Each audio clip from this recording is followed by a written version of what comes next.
नाही, माझी काही कुठलीही चर्चा कुणाशी नाही, त्यांनी काही आमच्याही चर्चा केली नाही।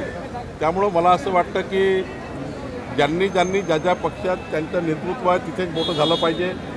शेवटी मला याची बिलकुल कल्पना नाही आणि मला वाटत नाही की उद्धवजींनी काही आमच्या सत्तेमध्ये येण्याचा काही प्रयत्न केला असेल किंवा शरद पवारजीच्या लोकांनी काही पक्षप्रवेशासाठी आमच्याकडे कुठला आग्रह नाही आहे आणि काँग्रेसमध्ये आग्रह नाही आहे। पण त्यांच्याकडले काही लोक सोडून मात्र भारतीय जनता पार्टीमध्ये येत आहे। मोदीजी आणि देवेंद्रजींच्या नेतृत्वामध्ये खऱ्या अर्थाने महाराष्ट्राला मदत करण्याकरता, महाराष्ट्र मजबूत करण्याकरता उबाटामधले जे लोक अस्वस्थ आहे, कारण उबाटामध्ये मोठ्या प्रमाणात अस्वस्थता आहे, काँग्रेसमध्ये अस्वस्थता आहे आणि शरद पवार साहेबांकडे अस्वस्थता आहे। त्यामुळं मोठ्या प्रमाणात लोक भाजपमध्ये येत आहे।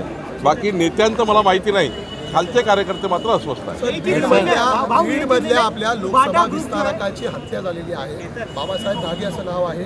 आपल्याबरोबर नुकतीच त्यांची भेट झाली, तसे फोटोही सोशल मीडियावरती आहेत। लोकसभा विस्तारकाचं भाजपचं काम करत होते, कोयत्याने हत्या झाली आहे। मी माननीय देवेंद्रजींशी या विषयावर बोललो आहे आणि बोलणार आहे।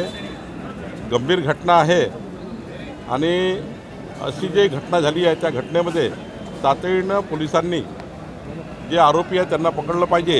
याकरता निश्चितपणे आज संध्याकाळपर्यंत मी माननीय देवेंद्रजींची भेटही घेणार आहे आणि या पद्धतीने लोकसभा विस्तारकाची हत्या होणे हे काही भाजपकरता चांगलं नाही आहे। आमचा एक चांगला कार्यकर्ता, निष्ठावान कार्यकर्ता हा त्या ठिकाणी लोकसभेचा विस्तारक म्हणून काम केलं आहे आणि त्यामुळं त्याची हत्या होण्यामागे काय नेमकं त्या ठिकाणी प्लॅनिंग आहे हे आम्ही तपासून बघू आणि आरोपीला योग्य शासन झालं पाहिजे याकरता निश्चितपणे मी लक्ष घालणार आहे।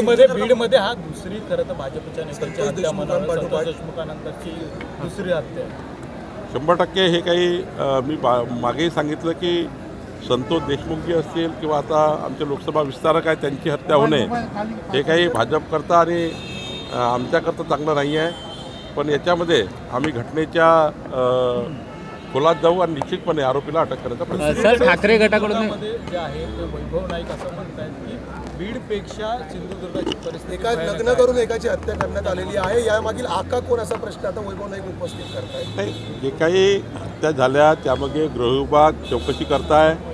हत्येचे आरोपी पकडणे, त्यांना फाशीपर्यंत नेणे ही जे महत्त्वाचं काम आहे। शेवटी एखादी घटना घडल्यानंतर त्या घटनेचा आरोपी पकडले जाणे, त्या घटनेच्या आरोपी जो आहे त्याला अंतिम शासन मिळणे ही प्रामुख्याने गृह खाते आणि आमची सर्वांची जबाबदारी आहे। माननीय देवेंद्रजी स्वतः यामध्ये लक्ष घालून आहे। निश्चितपणे राज्यामध्ये अजून चांगलं त्या ठिकाणी कडक शासन देवेंद्रजी करतायत। मला वाटतं की पुढच्या काळामध्ये ही हत्या कमी होण्याकरता जास्तीत जास्त प्रयत्न आमचे शासन करेल आणि ज्या काही घटना घडतात त्यामध्ये त्या घटनेचा आरोपी आहे त्याला शोधून काढून त्याला शासन देणे ही सुद्धा आमची जी महत्त्वाची जबाबदारी ती आम्ही पार पाडतो आहे।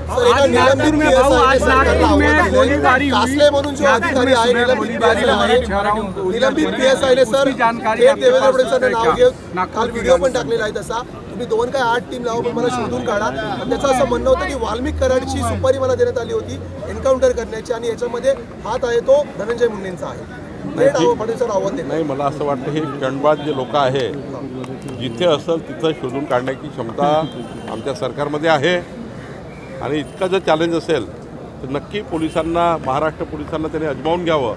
महाराष्ट्र पोलीस देशातलं सर्वात चांगलं पोलीस आहे आणि आमचं पोलीस खातं हे नक्की अशा स्टंटबाज लोकांना शोधून काढेल आणि कारवाई करेल।